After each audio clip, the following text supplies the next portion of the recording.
Much love indeed. So today on Breatharian Pathways, Memories and Motivations, let's go ahead and start with a Breatharian in India.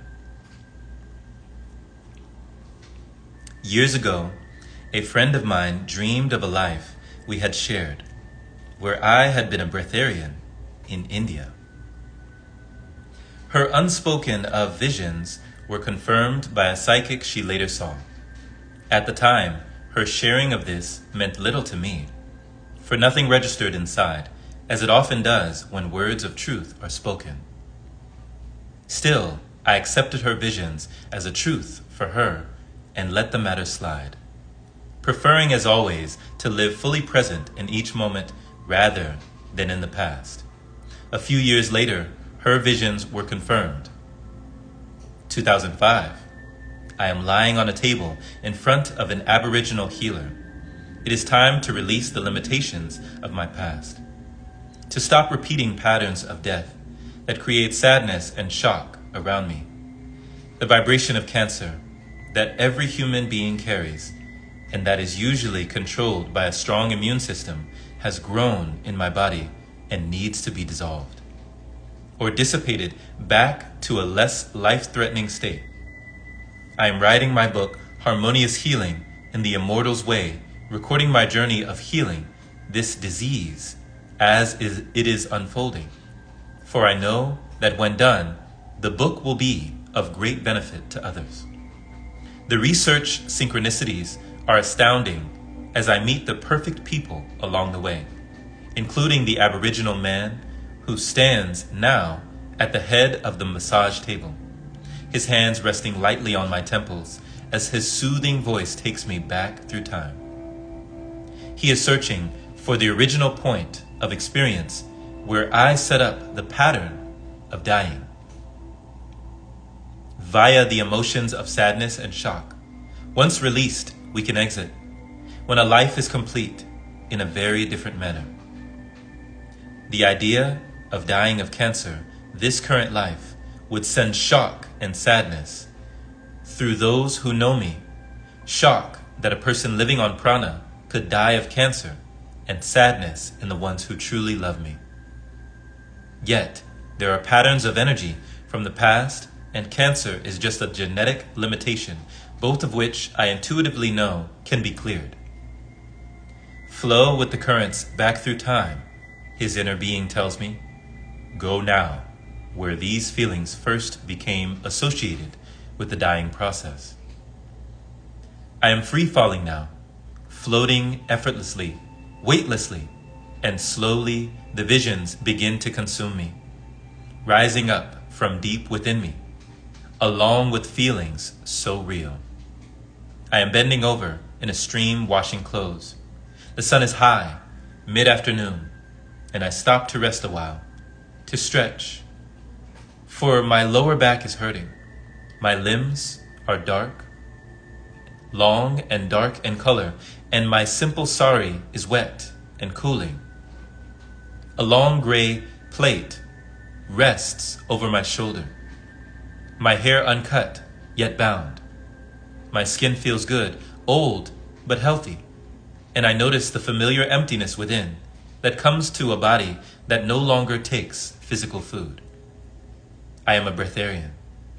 The stream of water doesn't tempt me, and even though it is hot, I feel no need to drink, for I am never thirsty inside. As I take these moments to enjoy my life, and that moment in time, I fail to notice the arrival of a few youths from a neighboring village who have stumbled upon a harmless old woman quietly washing clothes and enjoying a touch of sun. I hear a pebble splash in the pool beside me, sense the youths, but choose to stay in the silence of my meditation time. It is good to just stand tall, rest, and be, for village life can be tiring. Another splash, then another, as the pebbles turn to rocks, for the boys are intent on gaining my attention. As I watch with my 2005 awareness in this visionary state, I sense there is a malice about these young men. that their coming that day was karmically ordained, and that I had been with them all in another timeline. Suddenly, a larger rock hits me on the temple, and I see myself fall over into the stream, face down, losing consciousness for a moment, long enough to inhale the water into my lungs and drown. I am saddened at their actions, shocked also that they could be so uncaring, unfeeling in their attack.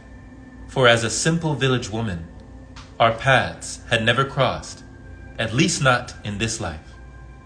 I see it then, the bigger picture of my life with these boys in yet another timeline. When I realize this, the vision shifts, and I see 4 eager, mischievous faces who sit before me in a classroom of the Atlantean time. I am angry at them. Their behavior was reckless and caused suffering to others in the class, and in my anger, I dismiss them from my sight. They show no contriteness, and nor will I, yet my dismissal sets each one on a path of ruin. Had I acted more wisely, with a firm but calming hand, their lives would have been different, and so the hatred has built within their hearts. All is magnetized back where feelings are strong, of hatred or love. And so when they chanced upon me at the stream in another life and guise, their idle play at pebble throwing to gain an old woman's attention soon turns into something much more. Sensing all of this, I ask for their forgiveness and forgive them also in turn, as I then witness our karmic connections fade.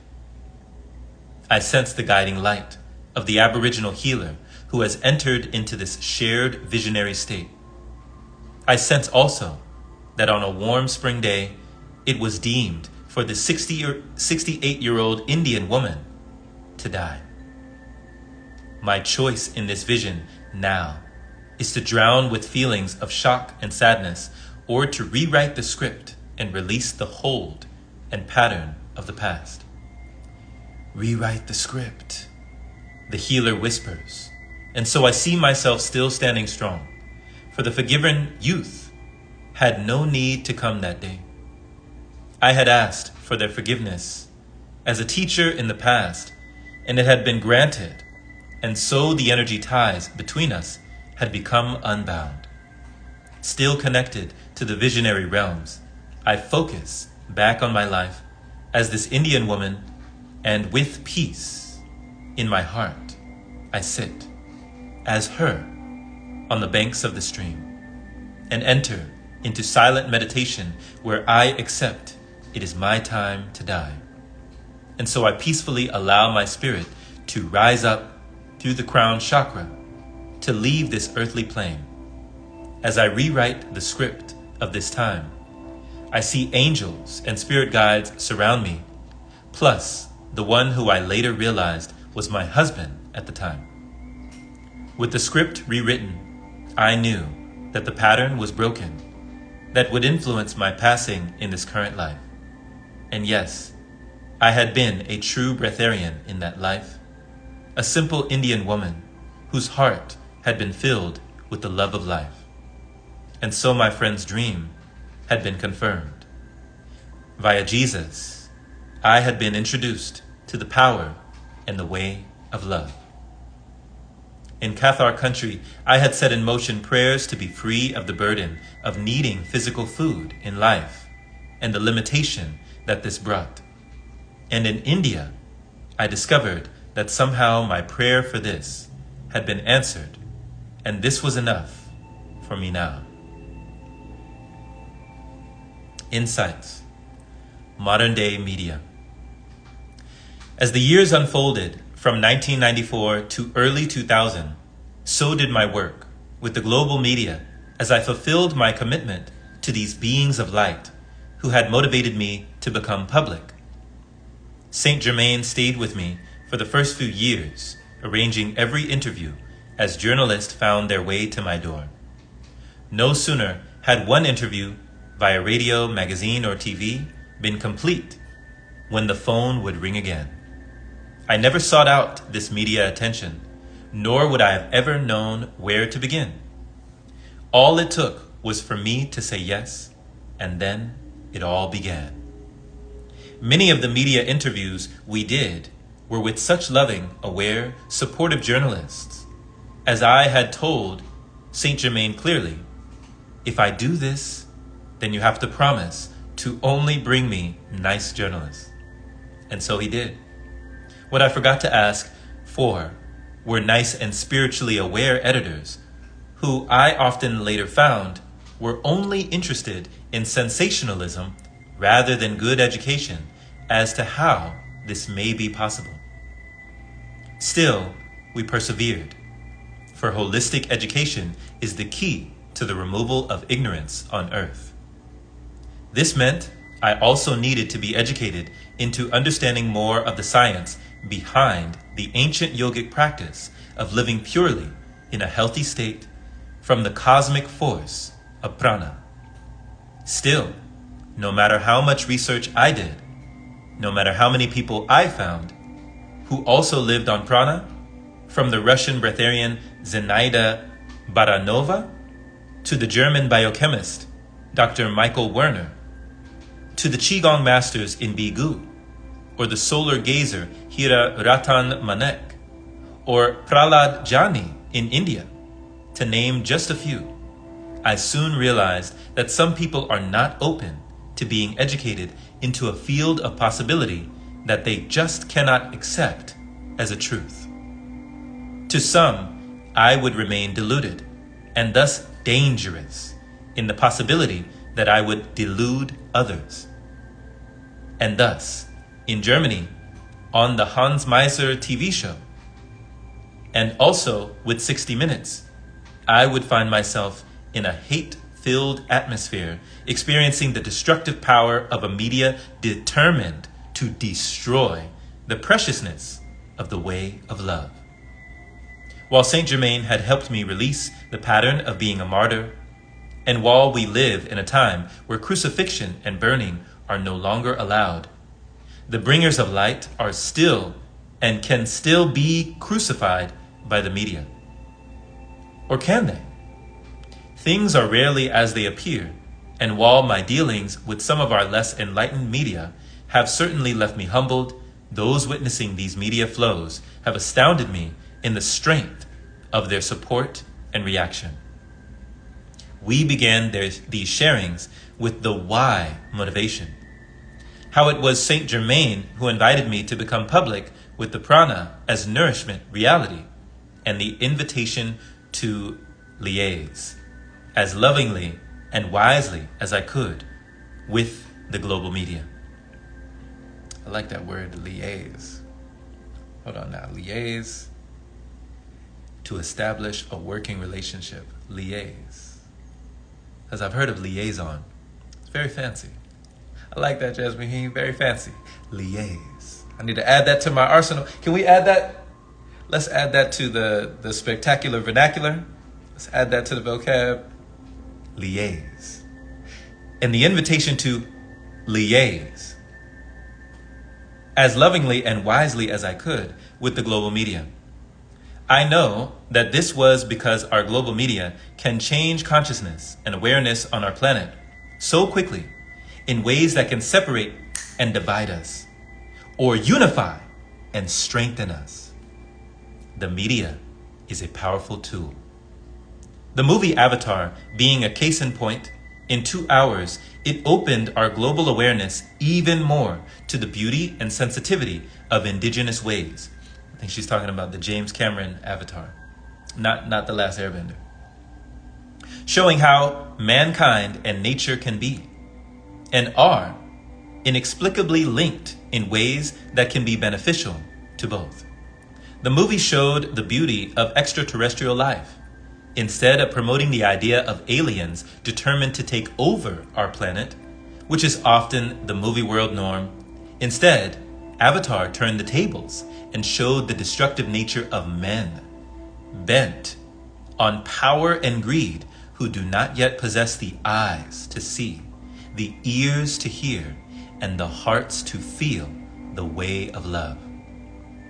I know that the second reason I was given the invitation via the inner plane beings of light was because the reality of pranic living was such a deep experiential truth for me that I could stand tall in this truth no matter what was said about me, and also because I was completely naive.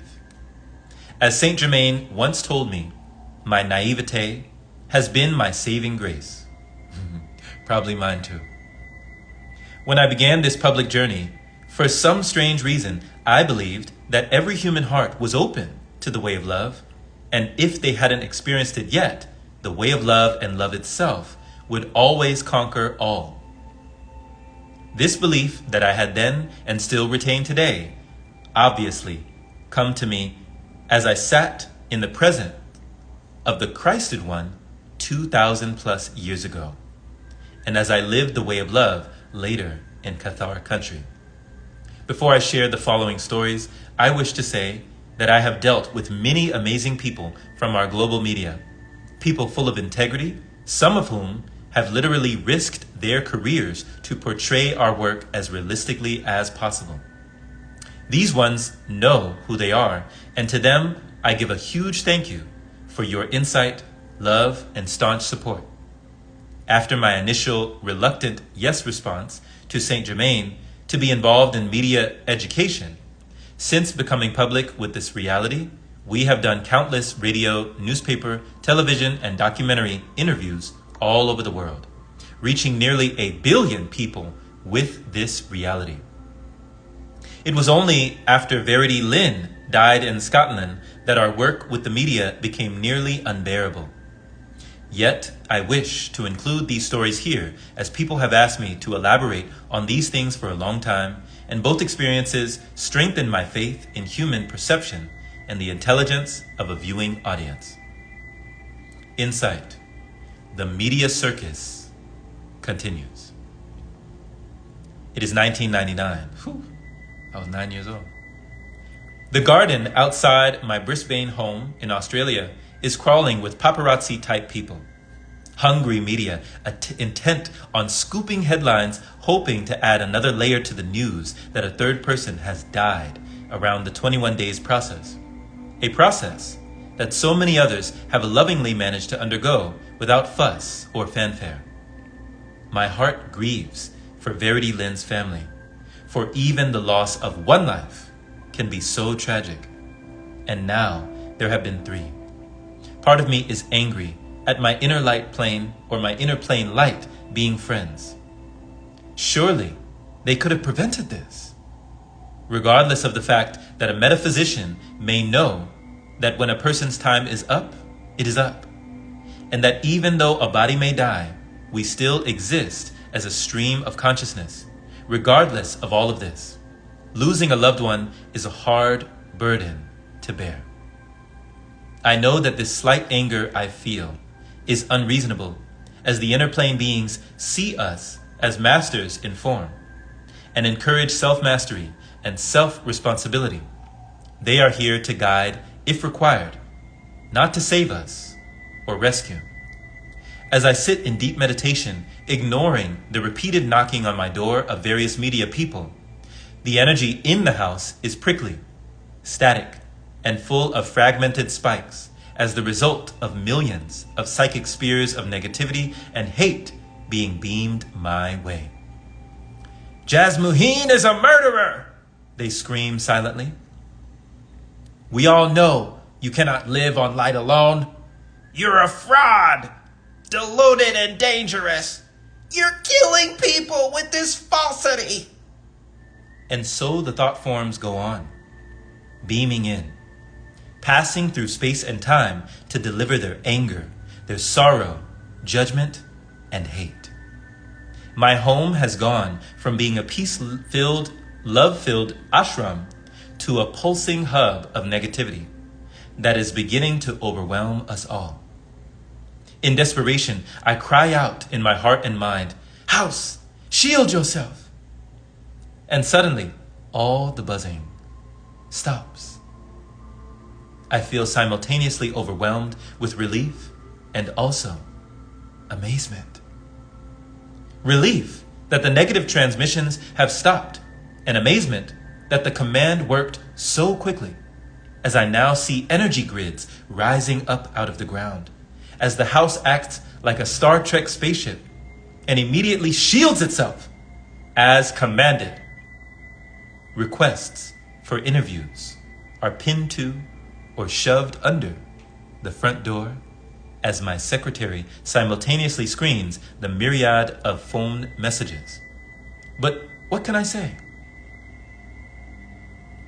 I do not have enough information yet to make a comment. How did Verity die? Under what circumstances? The newspapers and TV news carries limited information. I want more so I can deal with the press at my door intelligently. Did she ignore the guidelines in the book? Did she really stop eating and drinking and then spend the next few days walking to find the ideal place to camp out in the Scottish Highlands to complete the 21-day process? If she did, then no wonder her body had difficulty, as to do so would be to contravene all that we recommend. But how can I ascertain this for sure? I long to talk to the investigating police, just as I did when Lonnie Morris in Australia died and Jim Pesnack was arrested. But there was no one I could access who I knew held all the facts. I had been working overseas when Lonnie Morris had died, and like Jim Pesnack, both myself and my work were subject to a full investigation by Australian law enforcement detectives. After an in-depth interview, the two intelligent and respectful detectives who were sent to talk to me left my house convinced that Lonnie's experience with Jim Pesnack and his wife was completely unrelated to me, and that Jim was following his own inner calling. Neither Lonnie and I, or Jim and I, had ever met, and he was certainly not my follower, although this was suggested by the media, and so the detectives were also able to provide, via the interview process, a little more insight as to what had actually happened at Jim's property before Lonnie had died. Although she was a long-term meditator and a strong woman, apparently Lonnie's physical body was not dealing well with the 21-day process initiation, and Jim, plus a doctor friend of his, had tried to convince her to stop. Lonnie had declined to do so and had apparently told them that she knew what she was doing, a choice which Jim had decided to respect. Still, he kept a watchful eye on her.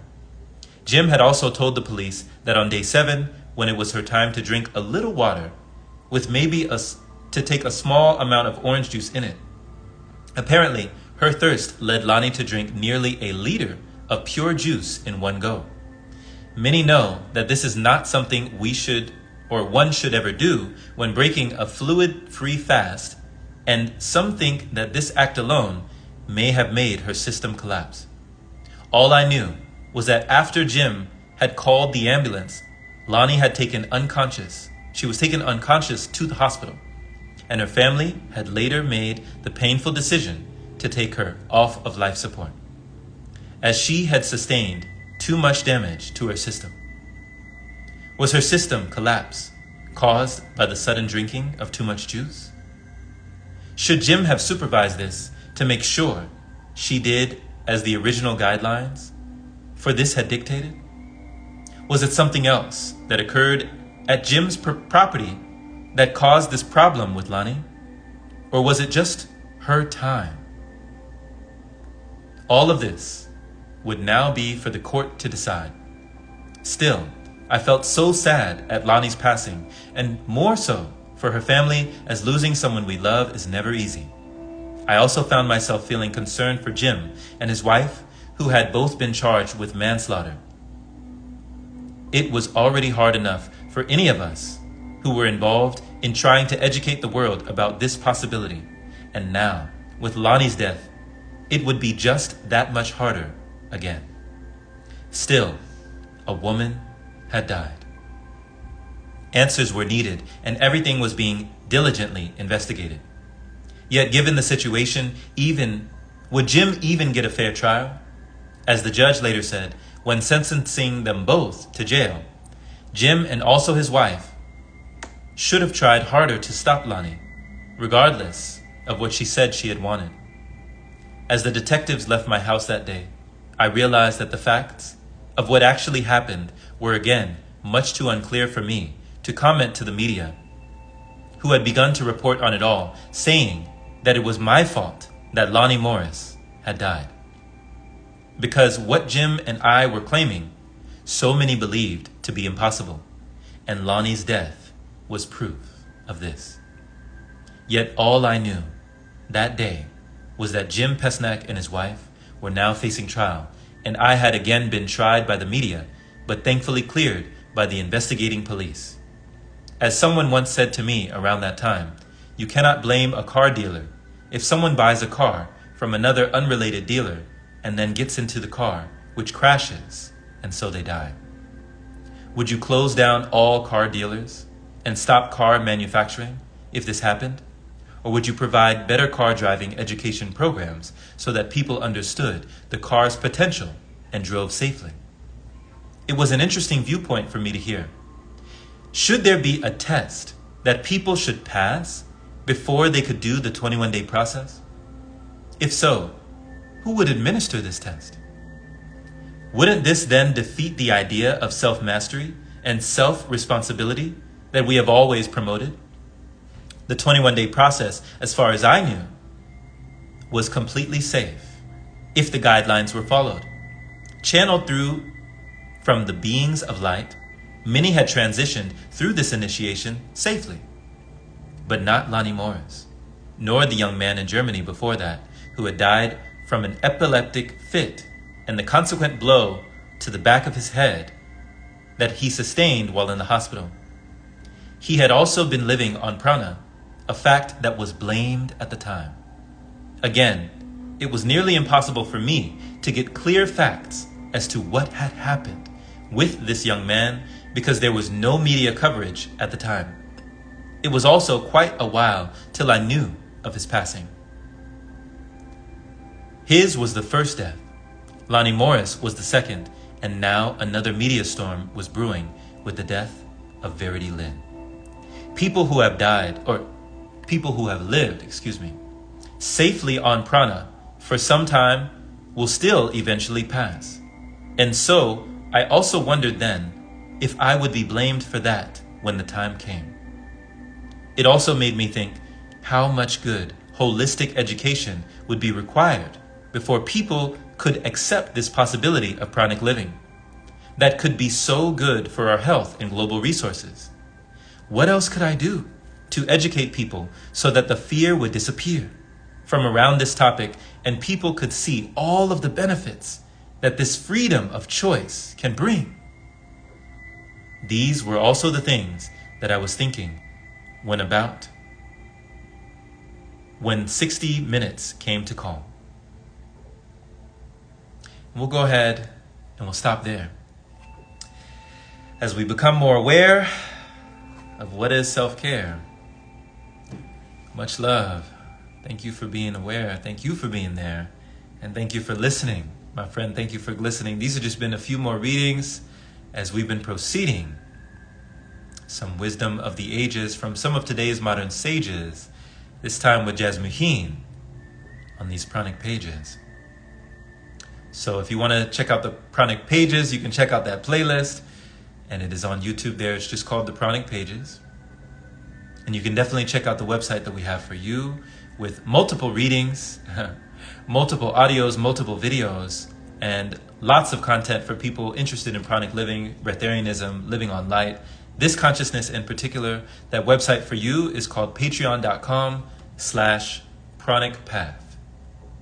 And there's just a library that is growing and flowing with information as we continue to learn and spread this vibration. So once again for you, the website is called patreon.com/pranicpath. Thank you so much for being. Thank you for seeing. We will see you very soon. Stay in tune.